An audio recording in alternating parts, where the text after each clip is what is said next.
একই দিনে একযোগে ঈদ উদযাপন করা যায় কিনা তা বিবেচনা করতে আলেমদের প্রতি আহ্বান জানিয়েছেন বিএনপির ভারপ্রাপ্ত চেয়ারম্যান তারেক রহমান। পবিত্র রমজানের প্রথম দিনে আলেম ওলামা ও এতিমদের জন্য বিএনপির ইফতার আয়োজনে লন্ডন থেকে ভার্চুয়ালি যুক্ত হন তারেক রহমান। এ সময় তিনি রমজানে সংযমী হয়ে মানুষের পাশে থাকার আহ্বান জানান। এছাড়া বিএনপি চেয়ারপারসন ও সাবেক প্রধানমন্ত্রী বেগম খালেদা জিয়ার সুস্থতার জন্য দেশবাসীর কাছে দোয়া চান তারেক রহমান।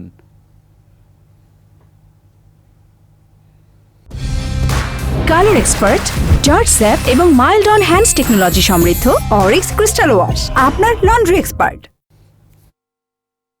জ্ঞানী ওলেমা মাশায়েখগণ আছেন, আমরা চিন্তা করে দেখতে পারি কিনা, আমরা আলোচনা করে দেখতে পারি কিনা যে বাংলাদেশের মানুষ সারা বিশ্বের মানুষের সাথে একই দিনে আমরা একসাথে রোজা এবং ঈদ পালন করতে পারি কিনা।